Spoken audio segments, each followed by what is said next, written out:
Hello students, आज हम लोग लॉज ऑफ केमिकल कम्बिनेशन का लास्ट लॉ डिस्कस करने वाले हैं, एवोगाड्रोज लॉ। तो समझते हैं बच्चों कि एवोगाड्रोज लॉ होता क्या है। तो अगर हम लोग बात करें एवोगाड्रोज लॉ की, तो at constant temperature and pressure, eight constant temperature and pressure, at constant temperature and pressure, volume of gas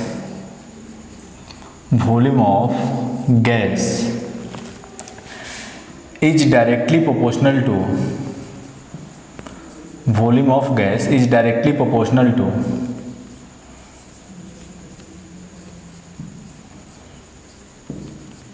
number of moles।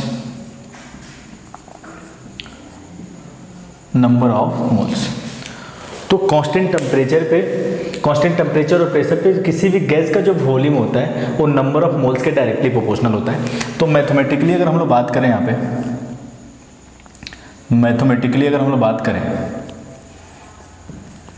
तो मैथमेटिकली आपका हो जाएगा V directly proportional to N at constant temperature and pressure,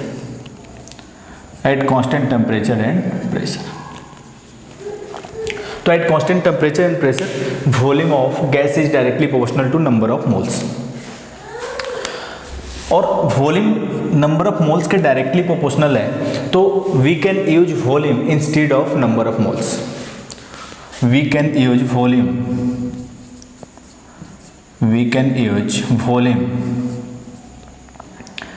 instead of number of moles.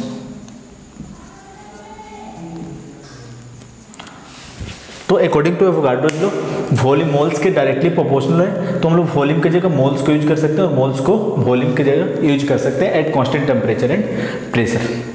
तो I hope it is clear Avogadro's law क्या होता है। तो ये सारे लॉज आपके खत्म हो गए, लॉज ऑफ केमिकल कम्बिनेशंस के। अब नेक्स्ट जो हम लोग टॉपिक डिस्कस करने वाले हैं,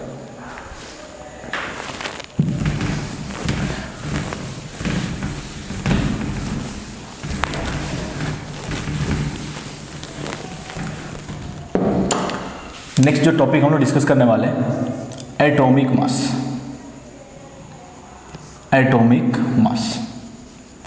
तो एटॉमिक मास होता क्या है? तो सिंपल अगर हम लोग एटॉमिक मास की बात करें तो it is a number which tells that how many times atom of an element is heavier than 1/12 mass of carbon atom. कोई भी एटॉमिक मास एक नंबर है जो ये बताता है कि कोई भी एलिमेंट जो है कितना हेवियर है 1/12 मास ऑफ कार्बन एटम से।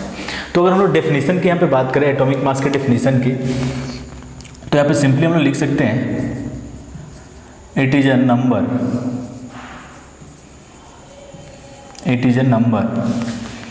विच tells that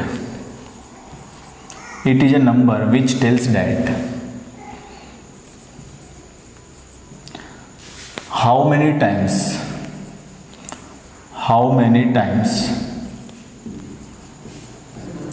an atom of an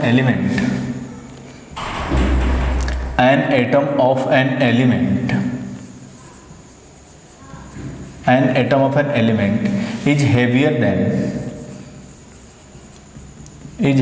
than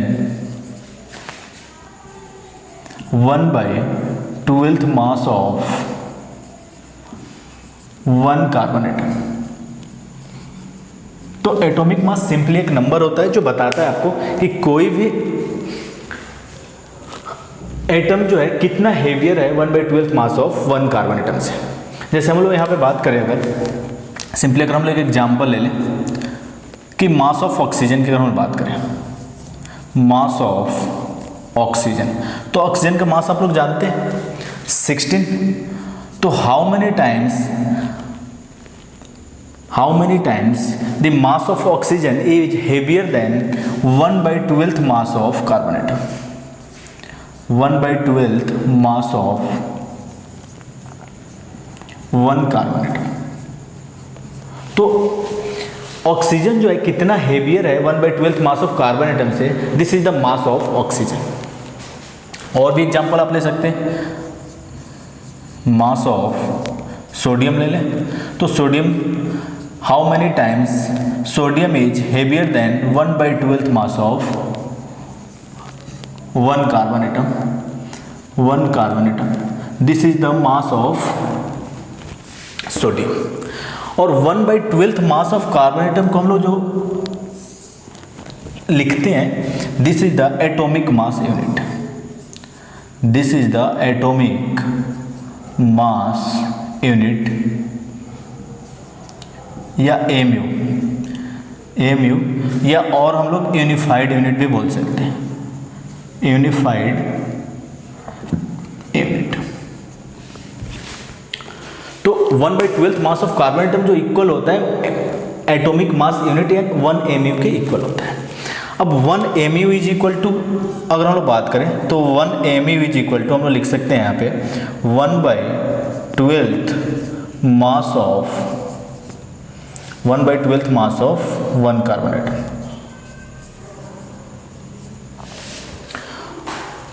और अगर 1 mu को अगर हम लोग ग्राम में लिखना चाहें तो 1.66 × 10⁻24 ग्राम।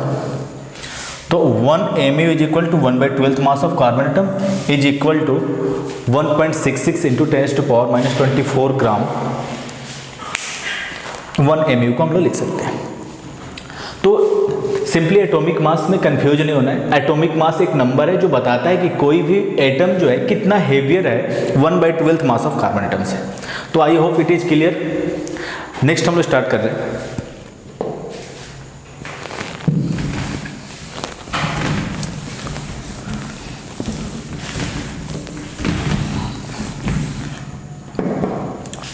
नेक्स्ट एटॉमिक मास को हम लोग दो फॉर्म में कैलकुलेट करते हैं। एक तो mu के फॉर्म में, एटॉमिक मास यूनिट mu, जैसे आप लोग एटॉमिक मास यूनिट लिख सकते हैं या यूनिफाइड यूनिट mu या एटॉमिक मास यूनिट, या सेकंड जो आपका ग्राम एटॉमिक मास।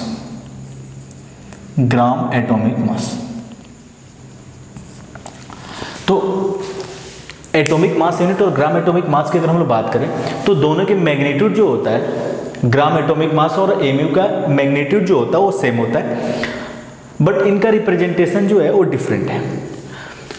1 mu जो है, mu रिप्रेजेंट करता है mass of 1 atom, single atom के मास को रिप्रेजेंट करता है mu। ग्राम एटॉमिक मास जो है 1 मोल एटम के मास को रिप्रेजेंट करता है। तो आप सिंपली समझ सकते हैं कि gram atomic mass is the bigger unit and mu is the small unit. जैसे सिंपल हम लोग समझ ले कि 1 ग्राम शुगर ही ले ले या 1 ग्राम कोई भी चीज़ ले ले, तो 1 ग्राम शुगर और यहाँ पे अगर हम लोग ले 1 kg शुगर, तो 1 kg शुगर जो है वो हेवियर है। तो उसी तरह से रिप्रेजेंटेशन दोनों का डिफरेंट है। mu जो है हमेशा एक एटम के मास को रिप्रेजेंट करता है, ग्राम एटॉमिक मास जो है 1 मोल एटम के मास को रिप्रेजेंट करता है। तो सबसे पहले हम लोग डिस्कस करते हैं mu, एटॉमिक मास यूनिट। तो एटॉमिक मास यूनिट की अगर हम लोग बात करें तो यहाँ पर हम लोग सिंपली लिख सकते हैं it is used to represent the mass of 1 atom. तो एक एटम के मास को हम लोग रिप्रेजेंट करते हैं mu से। जैसे मास ऑफ, यहाँ पे एग्जांपल हम लोग ले ले, सिंपल है, मास ऑफ 1 ऑक्सीजन एटम। एक ऑक्सीजन एटम के मास की अगर हम बात करें तो यहाँ पे एक ऑक्सीजन एटम के मास को हम लोग लिखेंगे 16 mu। Mass of 1 sodium atom के मास की अगर हम लोग बात करें तो इसे हम लोग लिख सकते हैं 23 mu। यानी कि जब भी एक एटम के मास को रिप्रेजेंट करना है तो उसको हम लोग mu के फॉर्म में लिखेंगे। और जब भी ग्राम में अगर मास लिखा हुआ है तो ग्राम में जब भी मास लिखा हुआ है किसी भी एटम का, यानी कि it represent the mass of 1 mole atom. हमेशा ही ग्राम एटॉमिक मास जो है 1 मोल एटम के मास को रिप्रेजेंट करता है। तो आपको कंफ्यूज नहीं होना है mu में और ग्राम एटॉमिक मास में। तो अगर ग्राम एटॉमिक मास की अगर हम बात करें तो यहाँ पे हम लिख सकते हैं it is used to represent it is use to represent the mass of, it is used to represent the mass of one mole atom, one mole या 6.023 into 10⁻23 एटम। तो हमेशा ही ग्राम एटॉमिक मास जो है Avogadro's number, ये 6.023 into 10⁻23 जो है Avogadro's constant, Na Avogadro's constant. तो gram atomic mass जो है एवोगाड्रोज नंबर ऑफ एटम्स के मास को रिप्रेजेंट करता है। जैसे हम लोग लिख लें यहाँ पे mass of 6.023 into 10⁻23 oxygen atom. Avogadro's number of oxygen atom के मास को अगर लिखना है आपको तो इसको हम लोग लिखेंगे 16 ग्राम, यानी कि 16 gram represent the mass of Avogadro's number of atom. But magnitude mu और ग्राम एटॉमिक मास का जो मैग्नीट्यूड होता है वो सेम होता है। वो समझते हैं हम लोग कैसे सेम होता है। यहां पे अगर हम लिखना चाहें मास of one oxygen atom, mass of one oxygen atom, एक ऑक्सीजन एटम के मास को हम लोग लिखना चाह रहे हैं। पहले ही आपको बता चुका हूं कि एक एटम के मास को हम लोग अगर लिखना है तो उसको एटॉमिक मास यूनिट में लिखते हैं। तो मास ऑफ वन ऑक्सीजन एटम हम लोग लिखना चाहें तो इसको हम लिख सकते हैं 16 mu, यानी कि 16 mu represent the mass of one oxygen atom. अगर हम लोग यहाँ पे लें मास ऑफ 6.023 इंटू 10⁻23 ऑक्सीजन एटम, अगर Avogadro's number of oxygen atom के मास को अगर रिप्रेजेंट करना है तो 16 इंटू 6.023 इंटू 10⁻23 mu लिख सकते हैं हम लोग। एक एटम का मास 16 mu, तो Avogadro's number of oxygen atom का मास कितना हो जाएगा 16 इंटू एवोगाड्रोज नंबर। अब इस mu को अगर हम लोग ग्राम में कन्वर्ट करना चाहें तो ग्राम में हम लोग क्या लिख सकते हैं 16 इंटू 6.023 इंटू 10⁻23 इंटू 1.66 इंटू 10⁻⁻24। तो ये आपका कन्वर्ट हो जाएगा ग्राम में। अगर यहाँ पे आप देखेंगे तो ये आपका 16 ग्राम आ जाएगा।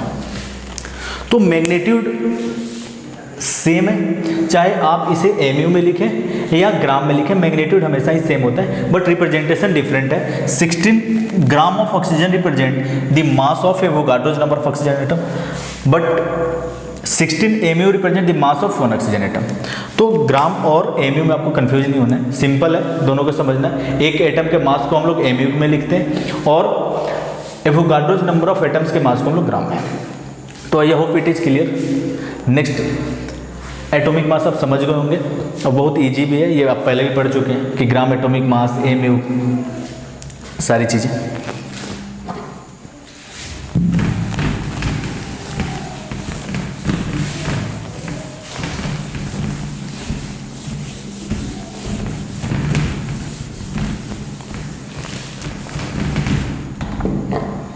नेक्स्ट हम लोग डिस्कस कर रहे हैं ग्राम molecular mass.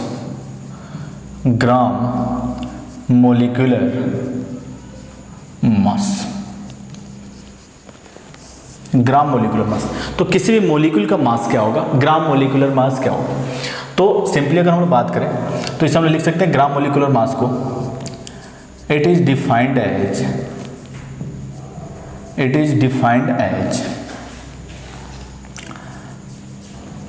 the sum of mass of an element present in a compound।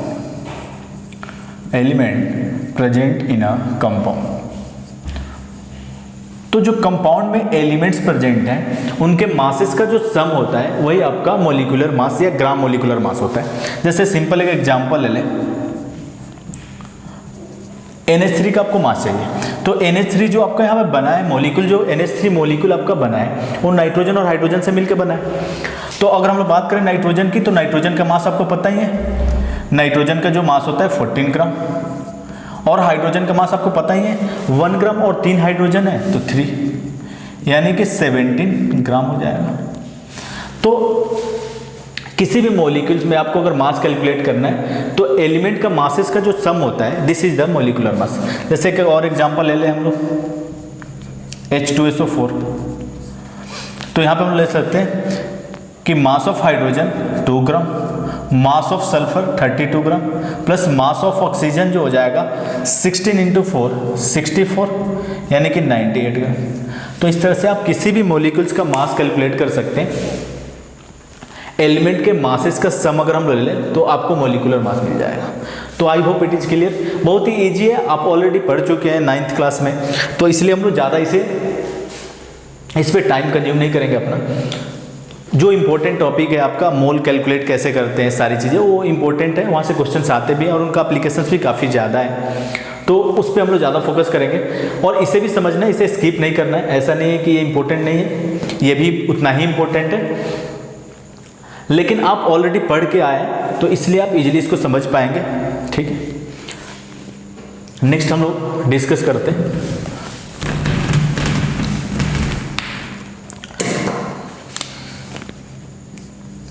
Mole discuss कर रहे हैं। सिंपली हम लोग मोल कंसेप्ट लिख सकते हैं इसे। ये बहुत ही इंपॉर्टेंट टॉपिक है, वेरी इंपॉर्टेंट लिख सकते हैं इसे आप। मैं बता नहीं सकता कितना इंपॉर्टेंट है, जब आप पढ़ेंगे तो आप खुद बोलेंगे कि नहीं सर आपने सही बोला था कि ये टॉपिक काफ़ी इंपॉर्टेंट है और इसका एप्लीकेशंस काफ़ी ज़्यादा है। और कहीं भी आप केमिस्ट्री में जब भी फिजिकल के चैप्टर्स आप स्टार्ट करेंगे तो मोल्स आपको मिलेगा ही, बिना मोल्स के आप पढ़ ही नहीं सकते कोई भी फिजिकल का चैप्टर। तो मोल के बिना तो फिजिकल सोचना ही मुश्किल है, तो इसलिए आपको मोल पे अच्छा कमांड होना चाहिए। और बहुत इजी भी है, आप एक एक करके चीज़ों को समझेंगे और एक एक चीज़ नोट करते चलेंगे तो कहीं भी आपको कन्फ्यूजन नहीं होने वाला। बस आप एक एक चीज़ को नोट करते चले और नोट बनाते चले, और इस पे छोटे छोटे न्यूमेरिकल्स भी हम लोग करेंगे। अब ये सारे न्यूमेरिकल पोर्शन नहीं है आपका केमिस्ट्री का, तो छोटे छोटे न्यूमेरिकल्स भी हम लोग करेंगे। पहले हम लोग मोल कैलकुलेट करते हैं। सबसे हम लोग बात करते हैं मोल होता क्या है। मोल होता क्या है? तो it is the quantity of a substance, it is the quantity of a substance, it is the quantity of a substance which contain Avogadro's number of particles, Avogadro's number of particles। तो 1 मोल हमेशा ही क्या represent करता है? Avogadro's number of particles को। और Avogadro's number already मैंने आपको बता रखा है 6.023 × 10⁻23 नंबर ऑफ पार्टिकल्स को रिप्रेजेंट करता है। तो अगर हम बात करें 1 मोल की, तो 1 मोल हमेशा इक्वल होता है 6.023 × 10⁻23 पार्टिकल्स। और 6.023 × 10⁻23 को हम लोग एवोगाड्रोज कांस्टेंट लिखते हैं। ऑलरेडी आपको बता चुका हूं मैं, एवोगाड्रोज कांस्टेंट। अब पार्टिकल्स की बात कर रहे हैं, तो केमिस्ट्री में पार्टिकल जो होता है हमेशा ही, केमिस्ट्री में पार्टिकल जो होते हैं या तो एटम्स हो सकते हैं, मॉलिक्यूल्स हो सकते हैं, या आयंस हो सकते हैं। क्लियर है? तो जब भी हम लोग 1 मोल एटम्स, मॉलिक्यूल से आयंस की बात करें, जब भी हम लोग 1 मोल मार्कर की बात करें या 1 मोल किसी भी चीज़ की बात करें, तो 1 mole always represent the Avogadro's number of particles. ठीक है? तो 1 मोल हमेशा ही 6.023 × 10⁻23 पार्टिकल्स के इक्वल होता है। और हम लोग यहाँ पे केमिस्ट्री पढ़ रहे हैं, तो केमिस्ट्री में पार्टिकल्स क्या हो सकते हैं? या तो एटम्स हो सकते हैं, मॉलिक्यूल्स हो सकते हैं, आयंस हो सकते हैं। तो पार्टिकल्स हमेशा ही एटम्स, मॉलिक्यूल्स, आयंस हो सकते हैं केमिस्ट्री में। तो हम लोग केमिस्ट्री पढ़ रहे हैं तो केमिस्ट्री के हिसाब से बात करेंगे। तो 1 mole always represent the Avogadro's number of particles. अब इंपॉर्टेंट ये है कि अब हम मोल कैलकुलेट कैसे करेंगे, कैसे मोल कैलकुलेट करेंगे। तो मोल कैलकुलेट करने के लिए अलग अलग फॉर्म्स हैं। सबसे फर्स्ट फॉर्म जो है आपका नंबर ऑफ मोल्स कैलकुलेट करने का, वो आपका फॉर्म है गिवन मास अपन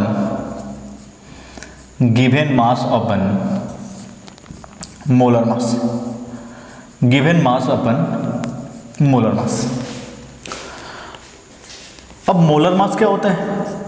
तो मोलर मास जो होता है mass of 1 mole atom, mass of 1 mole atom. तो molar mass always represent the mass of 1 mole atom. जैसे सिंपल एग्जांपल ले लें हम लोग, यहाँ पे एक एग्जांपल डिस्कस करते हैं, छोटा सा example. I hope it is clear. Mole क्या होता है, मोल क्या रिप्रेजेंट करता है, ये सारी चीज़ें क्लियर हो गई हैं आपकी। नेक्स्ट हम लोग देखते हैं इसके एग्जांपल्स, हम लोग डिस्कस करते हैं। जैसे एग्जांपल हम लोग ले लें 4 gram of H2 gas, calculate moles, calculate mole.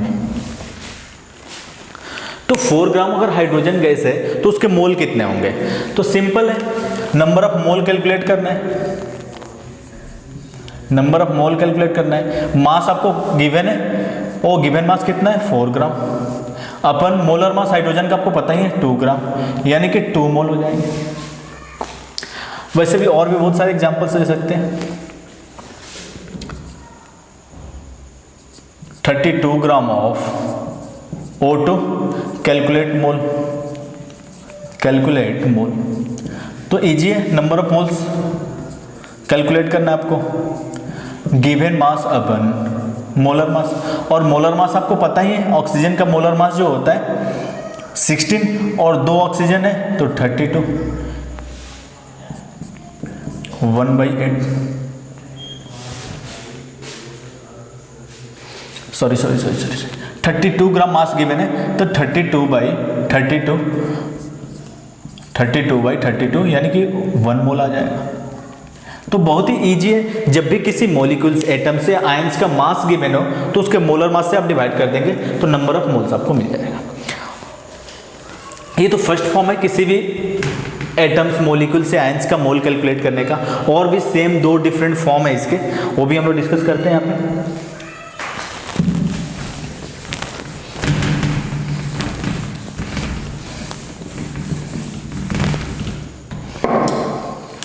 Second जो फॉर्म है नंबर ऑफ मोल कैलकुलेट करने का, नंबर ऑफ मोल कैलकुलेट करने का जो सेकेंड फॉर्म है, given number of particles, given number of particles, given number of particles divided by Avogadro's constant. और बच्चों मैं आपको ऑलरेडी बता चुका हूं कि जब भी केमिस्ट्री में पार्टिकल्स की बात करेंगे तो पार्टिकल्स या तो एटम्स हो सकते हैं, मॉलिक्यूल्स हो सकते हैं या आयंस हो सकते हैं। तो आपको कंफ्यूजन नहीं होना है, given number of particles upon Avogadro's constant. जैसे सिंपल एक एग्जांपल ले लें, 6.023 इंटू 10⁻23 मॉलिक्यूल्स ऑफ ऑक्सीजन। इतने ऑक्सीजन मॉलिक्यूल्स हैं तो इसके मोल्स कितने होंगे? तो बहुत ही इजी है, नंबर ऑफ मोल आपको कैलकुलेट करना है, नंबर ऑफ मोल कैलकुलेट करना है इतने मॉलिक्यूल्स ऑफ ऑक्सीजन का। तो नंबर ऑफ मोल क्या हो जाएगा, given number of particles 6.023 into 10⁻23 और एवोगाड्रोज कांस्टेंट आपको पता ही है 6.023 इंटू 10⁻23 यानी कि 1 मोल, सिंपल। तो जो भी नंबर ऑफ पार्टिकल्स गिवन हो, एटम्स मॉलिक्यूल्स आयंस का नंबर गिवन हो तो उसको एवोगाड्रोज नंबर से अगर आप डिवाइड कर देंगे तो आपको नंबर ऑफ मोल्स मिल जाएगा। आई होप इट इज क्लियर। और बहुत इजी भी है, इसमें बहुत मुश्किल कुछ है नहीं, सिंपल आपको एवोगाड्रोज नंबर से डिवाइड कर देना है गिवन नंबर ऑफ पार्टिकल्स से तो आपको नंबर ऑफ मोल्स मिल जाएगा। नेक्स्ट जो आपका थर्ड फॉर्म है नंबर ऑफ मोल्स कैलकुलेट करने का, नंबर ऑफ मोल्स कैलकुलेट करने का नेक्स्ट जो फॉर्म है given volume at STP divided by 22.4 litre. एक इंपॉर्टेंट चीज़ यहाँ पे ध्यान रखना है, आपको वॉल्यूम जो है हमेशा ही लीटर में लेना है और लीटर में लेके ही नंबर ऑफ मोल्स कैलकुलेट करना है। अब एसटीपी या एनटीपी कुछ भी हो सकता है। अगर क्वेश्चन में एसटीपी एनटीपी नहीं भी लिखा हुआ हो, अगर प्रेशर लिखा हुआ हो 1 atm और टेम्परेचर आपका लिखा हुआ 0 डिग्री सेल्सियस, तो ये एसटीपी स्टैंडर्ड टेम्परेचर प्रेशर होता है आपका। एनटीपी की अगर हम लोग बात करें तो प्रेशर 1 atm और टेम्परेचर जो हम लोग ले लेते हैं 25 डिग्री सेल्सियस और कहीं कहीं 27 डिग्री सेल्सियस भी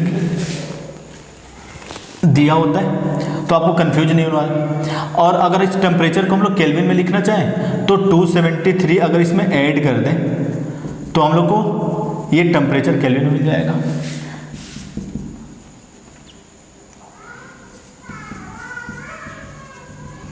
केल्विन, ठीक है बच्चों।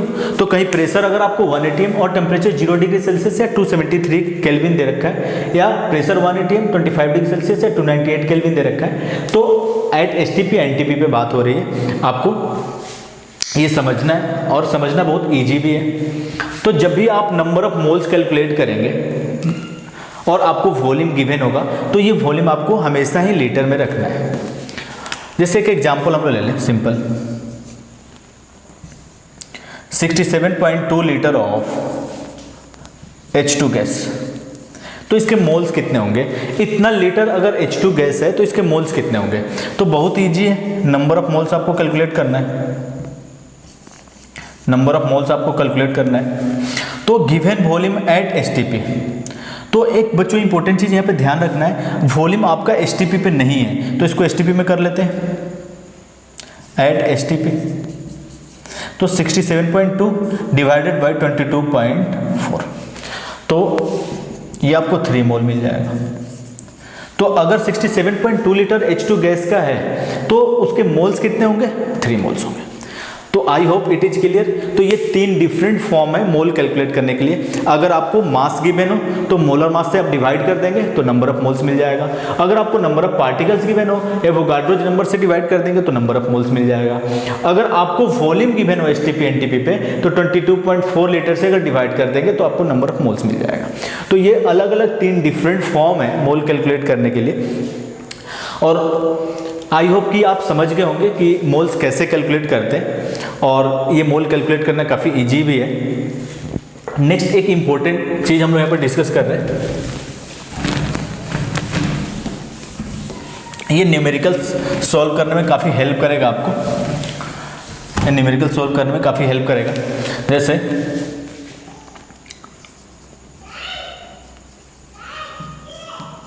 हम लोग बात कर रहे हैं कन्वर्जन चार्ट के। तो कन्वर्जन चार्ट कुछ है नहीं, सिंपल जो आपने पहले देखा है वही चीज़ को हम लोग अगेन डिस्कस कर रहे हैं। जैसे कन्वर्जन चार्ट,